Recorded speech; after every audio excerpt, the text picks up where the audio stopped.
Yo, shout out to the Most High. It's always a high see when we win our lower state. It's Deez, also known Lawrence the One for another episode. I need to know my special guest. Introduce yourself, G. Man, it's Quad High, the highest one. Quad High, the highest one. Why do they call you Quad? Oh, fuck, shit. You know, when you say double up, triple up, I don't double up, I don't triple up, I quad up. Damn, that's 4 times. That's 4 times. For sure, man. I just checked out your little mini movie, man. What was the inspiration on that? The inspiration was just the beat. Shout out Wante. Wante, one of my main producers that's on the Lifted Village team. Okay. And, I heard that guitar go crazy, and I instantly thought, oh, Western. So that was the theme for it, and we've been like wanting to push further in like different medias and making series and shows and movies and stuff. So this was just the next step to build on top of Asshole, which we did like a few months earlier. Gotcha. So have you been picking up a lot of traction from that? Yeah, people that received it is liked it, so I'm happy with that. Just the people that's this year at the beginning of the year, I tell myself I'm just gonna put out the best dope I can and not really focus on the results, no matter what they are. Just make sure I got the most quality product, so when it's time for it to be exposed to the masses, you know, it's proper. Gotcha. I like that answer, you know what I'm saying? Because sometimes as artists, we wait on the big punch and end up not swinging at all. Yeah. So you getting rid of it. Yeah, straight. I'm just swinging, man. We swinging every day for the fences, as they say. Speaking of swinging, did you see that Mike Tyson shit? We watched that shit. I know. I think it felt like everybody in the world watched that shit because that shit was crazy. Everybody, did you watch the Nate Robinson fight? Is a real question. I was gonna get into the undercard. Okay, that's the only one that really mattered. And then I seen the rules of the fight after, and the rules of the fight, it's not supposed to be no knockouts. For the Mike Tyson fight, it was an expedition, and they were supposed to wear headpieces and all types of shit. So that wasn't really supposed to be like the main card anyway. Okay, gotcha. Yeah. Well, you know the real card was that Nate Robinson fight. That shit was cold, bro. It was cold. He was a knockout. You know, I gotta ask you a question. Yeah. What is your take on Nate Robinson getting knocked out? He wasn't ready.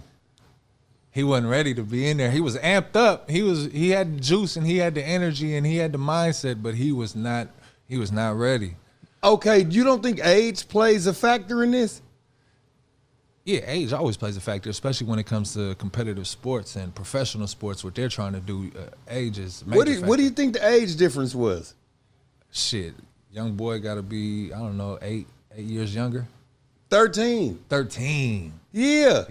You got to be a pro, man, when you going in there. You can't be sitting up there playing like, you know what I'm saying? Yeah. Now, if it was UFC or something like that where you could do the old man tricks and stuff like that, then that's something different. But you sitting up there, that man is 23 years old, man. Boxing, it's so technical, too. Like, you have to have the muscle memory for this shit. And he wasn't up there. Yeah, dude said he been training for 2 years, huh? He looked like it. He already had one professional fight under his belt, you know. So he got that goes a long way, I think.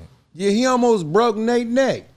Man, the flow almost broke Nate's neck. Yeah, man. What you think about him posing in the jersey?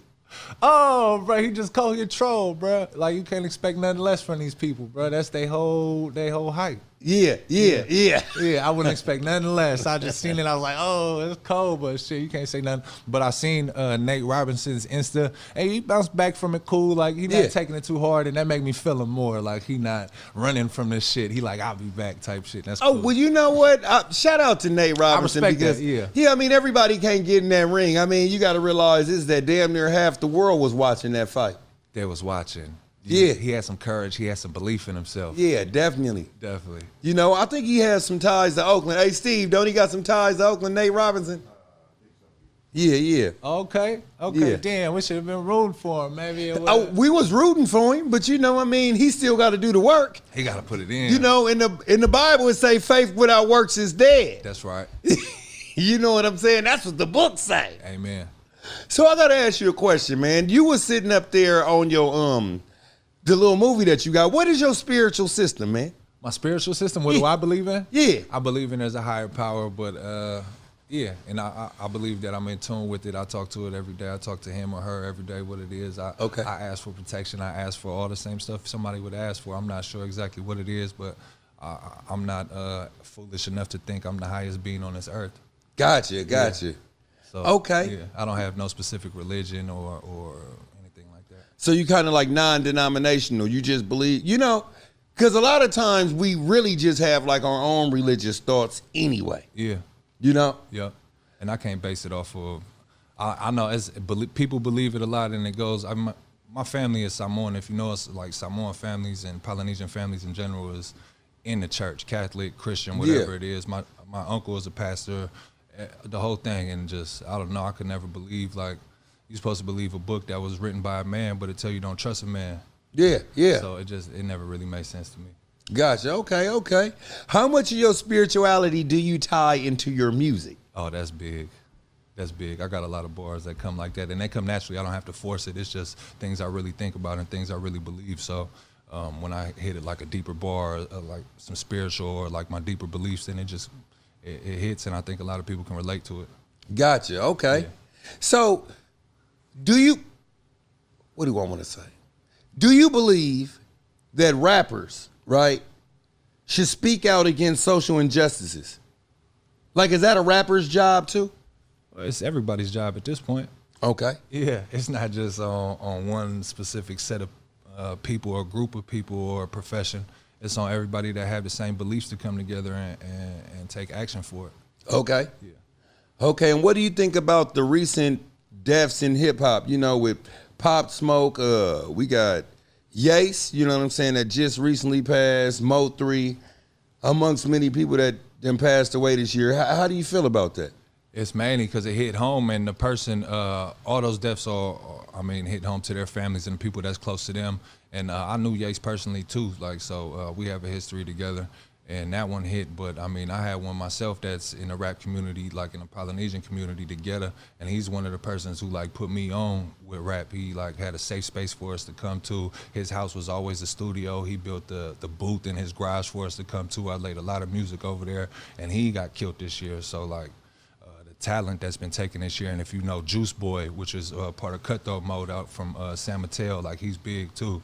He's pretty much a Polynesian legend for the things he's done and the music he put out, and he got killed this year. Wow. How old was he? I think he was 31, so he a year older than me. He was a year older than me, and my brother that passed, who got killed in Vegas, but he from out here, he was 36, 37. Wow. Yeah, so this shit been hitting on.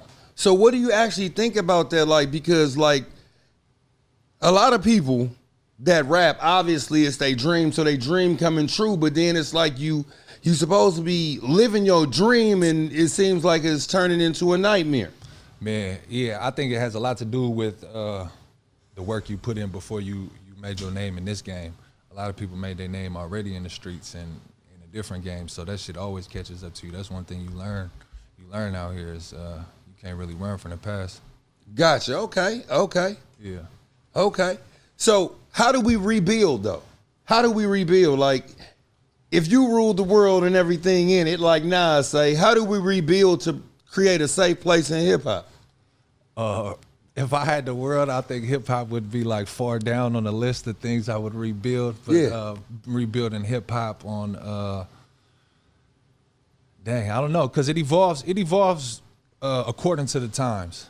Okay. So I can't say, I hate when older people be like, this is the music. Yeah, I like a certain music from the 90s too. But you got to continue to evolve your ear and evolve your style, or else you ain't going to survive. So, I don't. That's it. Gotcha. Do you think that Pac and Biggie's death actually kind of gave it the green light for deaths in hip hop? Dang, it was the most noticeable ones, right?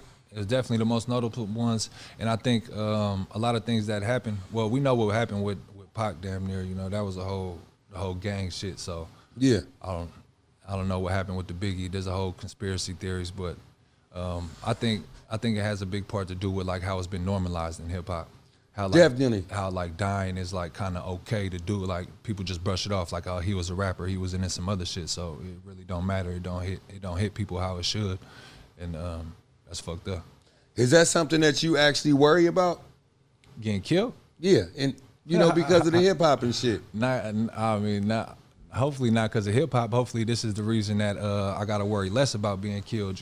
Yeah. So it's just from the things we've been doing before hip hop and actually going legitimate with ourselves. So hopefully this distances me from the death. Well, do you agree or disagree that it's about the music that you actually make that keeps different company? The music you make, dang, yeah, because you putting out a certain attraction. I mean, just the same vibe you put out, you would attract a certain type of female, right? Yeah. So a certain type of female is gonna be attracted to a certain type of thing. If you talking about killing and death in all your songs, the people who are about that might really want to test you and see if you really, about what you're talking. So you definitely attracting the type of company that matches the energy you putting into the world. Gotcha.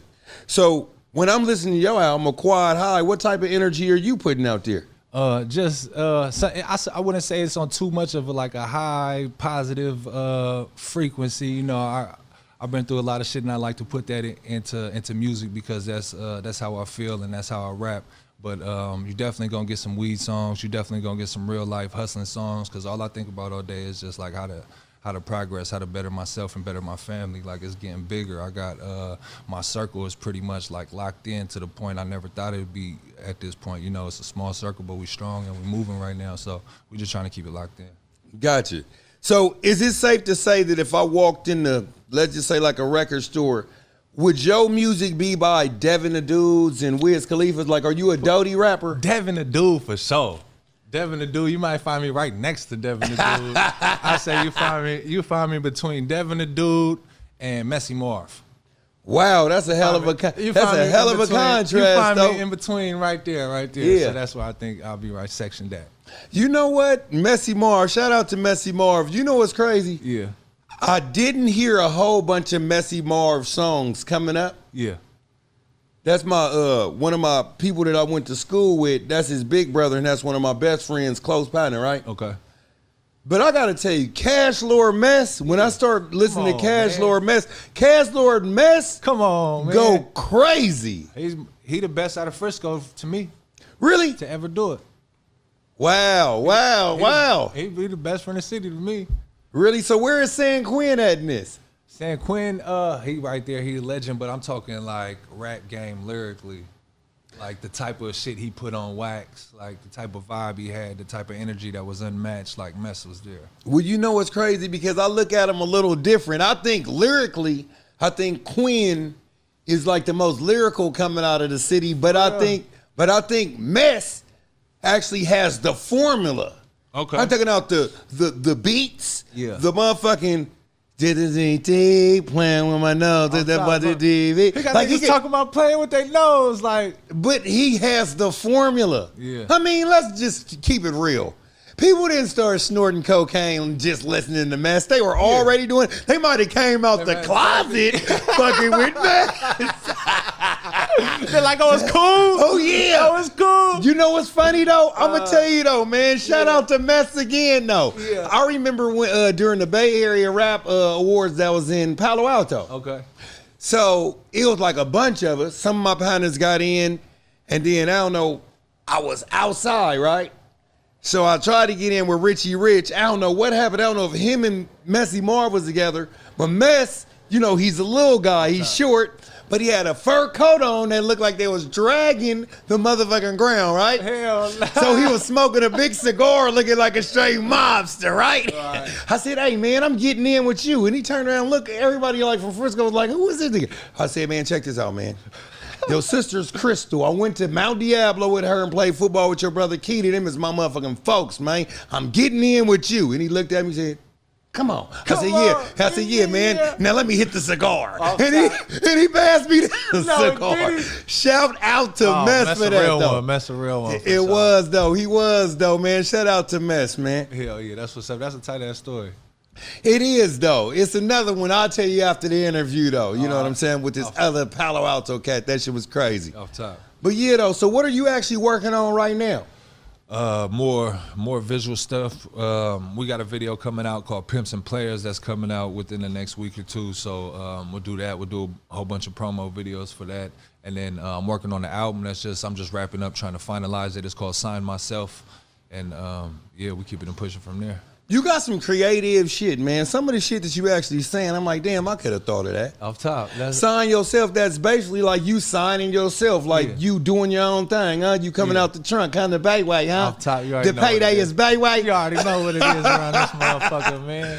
For sure. So who are some of your biggest influences out the Bay Area? 413, it's a Polynesian rap group, people that put me on with music. So that's first off influential. My pops put out Keep Your Eyes on the Prize under Trump Type Records in '98. It was a big compilation. It had Mac Dre, E40, Too Short, Richie Rich, San Quinn, Dre Dogg, Snoop Dogg, the Loonies, everybody. So it literally had everybody. And that was your father? My dad put that out. He was executive producer on that. He wasn't rapping though, but he dropped the bread on it. He put the whole tracks together. I heard some of the stories like doing, because we just remade one of the main songs off of there called Pimps and Players.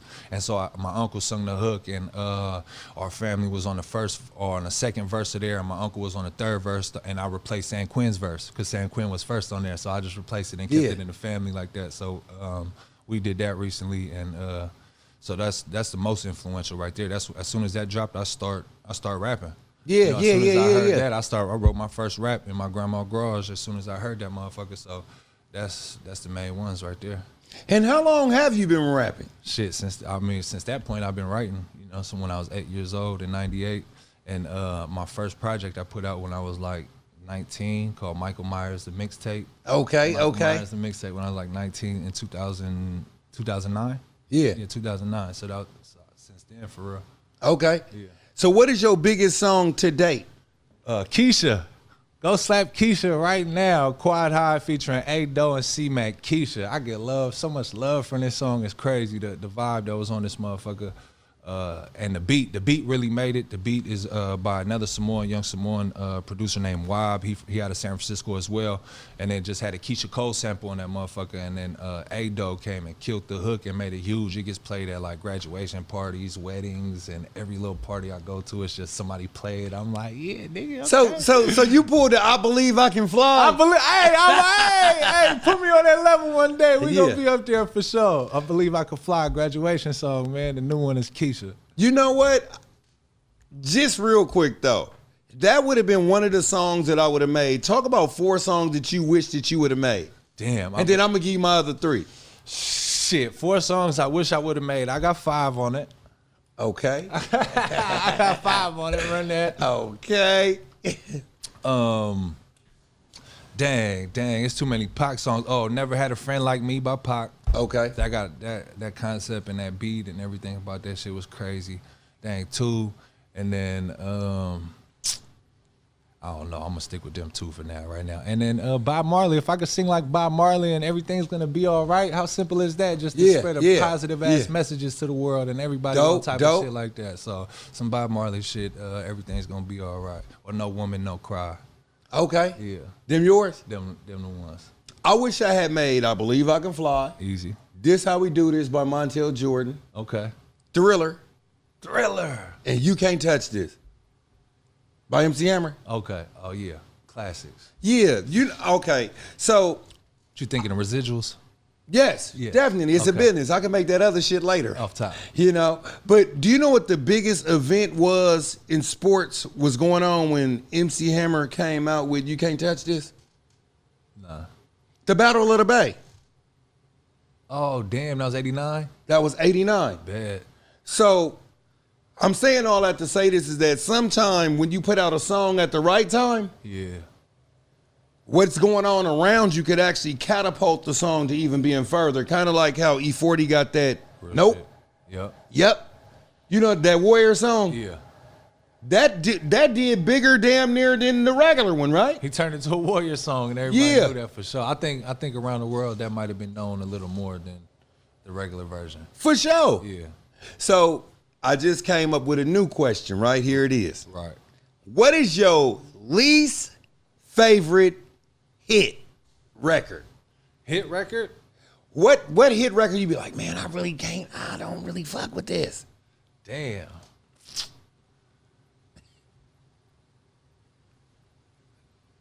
I fought to give the whole long ass pause and shit, but I don't know. I can't even really. And I hate not being able to give an answer and just think of it on the spot, but I can't even really think of like a hit record. Yeah. That's on I don't listen to the radio like that. Yeah, I'm talking out of any time though, any like era. I don't know, bro. You know which one is probably my least favorite? Yeah. I don't dislike the song a lot, but I think I just probably hit some weed one time and it just sounded like it was on for about 2 hours. Oh, it's too much. Ring My Bell. Okay. Ring my bell. I was about to sing it, but I didn't want to hit no notes. Man, check this out, man. I think I smoked some weed one time. It sounded like that shit was on for 2 hours. Oh, yeah. I can't fuck with that. Yeah. So I don't have no experience like that to make me not like a song for real. Yeah. So how was you when you first started getting like your real responses that you wanted in rap? Like, you know what? I could really do this. I still ain't got it yet. Oh, really? Shit. Not the response, you know what I mean? I'm looking for, not the response like to the full effect of where I'm going. I get little things that might give me a little pep in my step or something, but not even really, because I have all the confidence in the world in myself and like the path I'm on.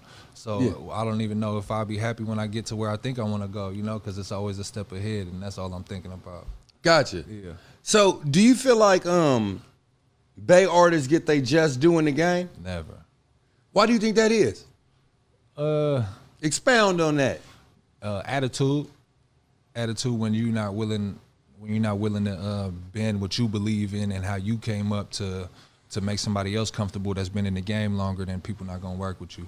Like personalities might clash, and I don't think somebody that's really from the Bay and somebody that's really understands that it's important to keep your publishing. It's important not to get 360. It's important not to just sign your life away.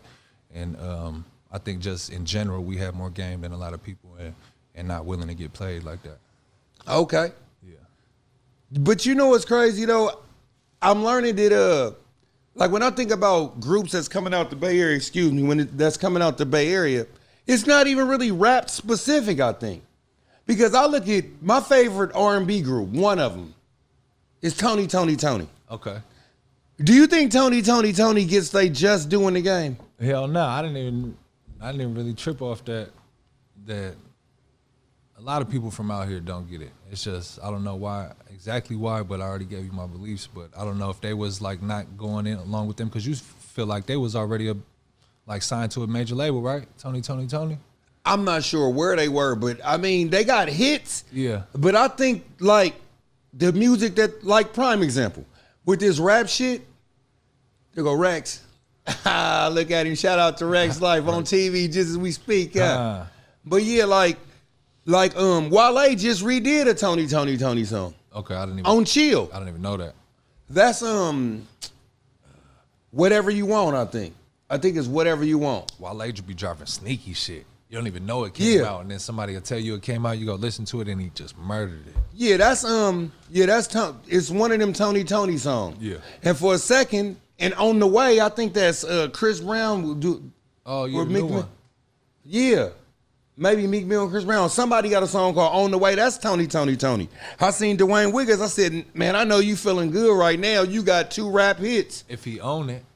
If he owning shit. Yeah. If he owning shit and he getting publishing, so you never even know. He might look at that shit and get mad every time he see it. Huh. Yeah. So are you signed to somebody?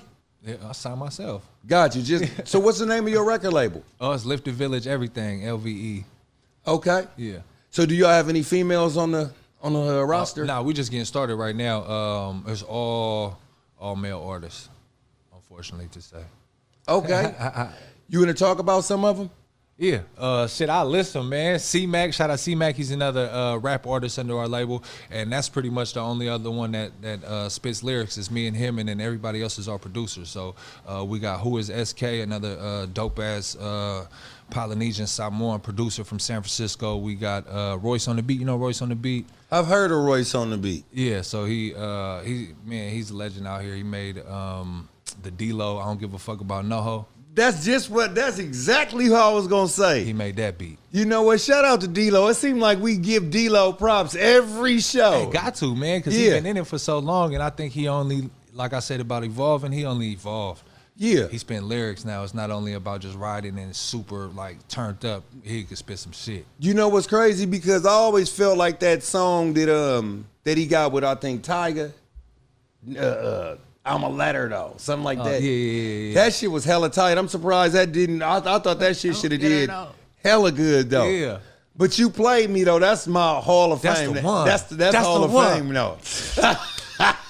Oh, that was cold. I got so many. It's a couple songs like it just got so much good nostalgia from it. And that's one of them. You know what's crazy though? Because like I only heard the NoHo record, right? Yeah. But then I bought an iPad or a little MP3 player off this chick. She had a little iPod shuffle, the little red one off top. And you know, I think I bought it off of her. She liked me, so she kind of gave it to me and stuff like that. So I went to the gym and she had a bunch of shit I never heard on there. Dope. And that motherfucker, You Play Me came on. I'm like, this fool is tight to the motherfucker. That shit is hard. Yeah. For sure. So that's Royce on the beat. So I think he helped shape the bass sound. Like you were talking about that, like with that NoHo. Yeah. Like you could listen to that beat and compare it to 10 other beats that's out right now. So I think he definitely don't get his just due about this shit. But he got his own shit, but he part of the Lifted Village production team too. So and then shout out Wante, my boy Wante. He a Mexican producer from San Francisco as well, and Augie Deez on the keys. Augie Deez on the keys is my brother. I've been working him for over a decade, maybe 15 years plus now. He was the first person to ever give me some beats and just be like, keep rapping. He was one of the first people to ever get me in the studio and tell me keep going even when I was phony and I thought I was raw, you know. So yeah. So how did they break the news to tell you that your shit wasn't tight? Ain't nobody break the news to me, you know what I mean? They just tell me keep going. And, you know, at one point you gotta just learn how to read the room. You just gotta learn how to read like okay, is he not even vibing to this shit. This not one lyric caught my nigga ear yet. Yeah.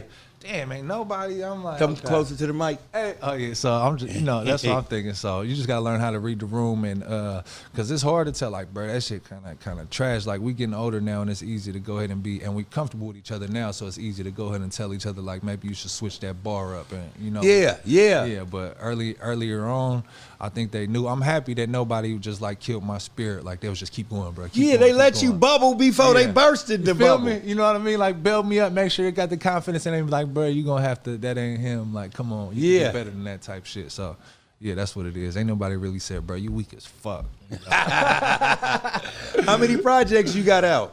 Shit. I say 10 plus. 10 plus. 10 plus. If somebody right now wanted to say, hey, let me give you 100 G's for all 10 of your projects, is that a yes or a no? Damn. Hell nah. Right? 100 bands? All I gotta make is 10 bands off of each one? Yeah. Fuck it. I take my shot. I already like bet on myself and took the long way so many aspects of my life. Like I'm not afraid to go ahead and put the rest of the work in as long as I get most of the pay at the end, you know? Yeah. So who is your biggest supporter in your personal life with this? That like just the people around me that do it with me. Cause nobody believes like this is your job. Nobody believes like, oh, you getting paid, like you could do this shit. Like nobody believes you that good. Like people I live with, people I grew up with, real family, real blood. Like I probably don't even slap my shit. Yeah. So you know what I mean? Like it just come down to that. So yeah, that shit. That's it. Have you ever wanted to give up? Nah. At one point, I had hella shit going on, so I kind of like slowed down on it, and that was like for about 2 years, from 2017 to 2019. Like I had to focus. I ended up had a boy unexpectedly. Like I knew when she was pregnant, and we was taking care of the whole shit from there. But so we wasn't planning on having a kid, so that made me like get my ass in gear, like full throttle mode. I started a legitimate cannabis business. I've been bubbling off that and like just worked a whole different like avenues of monetary stream. I needed some money for my kid, bro. I'm like, this shit crazy. I remember sitting on the phone and the doctor, after she got the test, the doctor on speakerphone, it's like, you're pregnant. I was like, oh shit, nigga, it's real right now, bro. So that was the one that woke me up, and I took a break for a minute and got my shit together, got my family straight, make sure we was cool before I took time to like invest in myself, Had to make sure they was cool first, and then so right around 2019, I dropped a project every month. Me and the team dropped a project every month. I said we're going full blown with this. Who was SK had just got a computer and a beat program, and he was excited as fuck. He was like, "Come on, we can't stop now," and we just building ever since then. So every time we do something, it only gets bigger. So like I'm encouraged every month, every time we drop something, I'm encouraged to keep going. For sure. Have you got any knock from the majors? Nah. I ain't heard nothing from nobody. Oh, anybody tried to sign you? Yeah, when I was young, a couple people would like try to get me on some weird ass contracts and shit, management contracts. I ain't never signed shit though. It hasn't been nothing like here's some money, sign with us stuff. But yeah, nothing like that. For sure. Who's your favorite rapper from California? Shit, Pac. Pac? Pac. Okay. It's funny though because every time somebody say Pac, right? Yeah. I consider him really from everywhere though. He represented everywhere, but so if you want to be real, he's from New York. Because he used to be MC New York. You know what I mean? So he's from New York. But he came and got his game and his whole attitude from Oakland, from the Bay, from Marin, from like all the encompassing cities. So, the Bay Area got to claim him. Fuck that. For sure. Fuck that. We got for Pac. Sure. Yeah. For sure. We got Pac. We got Pac. Fuck but that. You know what's crazy though? Because Baltimore is pretty damn rough too, and he spent a great amount of time there too. I didn't know about that. Plus, he died so young. Man, he died so young. 24. You know what's crazy? Because sometimes I think about if he never died, what kind of grown man would he be? Yeah. I don't know. I've never thought about that. I've thought about if his legend would be as great as it is if he would have died later. You know what I mean? You mean? What you mean? You die early, you go out in a bang, you kind of like how Kobe went out, like you kind of live a little longer in people's eyes. I think just the tragedy of your death and the suddenness of your death and the unexpectedness of your death. I think it carried his legend like longer than it would have if he stayed here. Well, you know what? I'm gonna tell you something. Sometime when people die young, right? If they working like Pac, we never seen them fall off. Sometimes when people stay around, then you see them fall off and shit like that. And they human. Exactly. Yeah, Pac ain't human. Like Biggie, right? Yeah. He has 2 hip-hop classics. He don't have a 3rd week album. He don't have a 4th week album that flopped. Yeah. We've never seen him flop. So when people tend like Kobe Bryant, right? Yeah. He didn't keep playing and then start getting blew out by 80 or something like that. No, when he retired, he still was able to play at a high frequency. Put up 61 in his last game. 61. That sounds like some shit I would do. Yeah. So for all the listeners or something like that, are you gonna kick a 16 on here? Yeah, hey, you surprised me, but yeah, off top, man, what would I be if I didn't, right? Nigga, your beat. Oh, we mentioned this already, huh? That's quite take a trip with me on this road that I paved. So many losses that it drove me insane. But who's to blame, huh? My mother's cheek have a terminal stain from all the tears that she cried in my name. It's part of the game, huh? No fear in me, the tree I grow costs a pretty penny. No shackles on me, I'm breaking chains like a heavy pendant. Abdul Jabbar, I'm born a boy, you can't block my blessings. I'm high as stars, I visit Mars when I miss my exit. In my possession, the world spins, swerving. Ice in my veins, I feel like Gervin. Figaro, out cold, bitch, but so am I. One chance, I pray to God that I get it right. Yeah, frostbite, baby, that's how cold the world is. Inhale the dope and exhale the whirlwind. Frostbite, baby, that's how cold the world is. She came with me, you wondering where your girl went. I take your bitch, she take my blend and ask me what is this. I know she liked it, she hit it twice and then smacked the lips. She think about me, she touch herself when she reminisce. Pronunciation, she say my name when I stick it in. Flow, no destroy like bazookas and choppers. Rest in peace to Muhammad, my partner shot up by coppers. I'm straight smashing, gassing, till I get what I came for. When love and betray you, that's where the game go. Eventually suckers will show their colors like a rainbow. I float drainbow, contemplate when I take snow. Is God gonna get us for what we doing in Jerusalem? I thought about that when I was cruising in my Buick slow. Smoking a Newport, AC with the music on. This world is cold like Keisha, without a coat it could freeze ya. Life is a bitch with some plies who's addicted just to squeezing bitches lust just to freak with me. I fuck them G-ishly and leave them where where a freak should be. 5 bitches frequently that ain't up on my frequency. I found a good girl, I think I'm back in love again. Kisses and hugs again, dick getting sucked again, baby. Mama trying to cause problems, me and my son again. Years back I was so happy at the sonogram. My son born, didn't see drama ahead. Up in the land of knuckleheads and infiltration. Wow, niggas bucking lead, investigations. Put ease off a can of bit sativa. We sell a bitch a drink, break up a rape up, bleed them. Suck the blood out these bitches, whacking fed them. Bleaching entrepreneurs, getting Gouda, using scales like a Libra. See the truest teacher, screw this nigga LD's a second subtract time. Sickin' nations waiting on Jesus. I'm LD's, there is no competition. Reciting flows from my book of composition. Getting high with these bitches, bend them over in position. Contemplating breaking bitches as a just decision, yeah. For sure, man, yeah. So yeah, that was 16s with L, man. He came a little longer than that. That was a little 24, 32. Well, you know, I mean, I was trying to stun on me just now, no, man. He said come with a 16. I got a 32. Hey, but you know what, though? I ain't gonna lie, though. I ain't heard a lot of your music, though. You shocked me, though. No, I'm happy. I'm serious, though. You shocked me, though. Hell yeah. When you started spitting, you was kicking that shit. I was like, man, I gotta go look some of this shit up now. Hey, look, watch this. I gotta go look some of this shit up now, for real. Hey, that's all I can ask for, man. That's all I can ask for. Thank you for listening, man. Make sure you, look me up, man. You're gonna find something in there you like. Okay, so besides you, who's coming next off your label?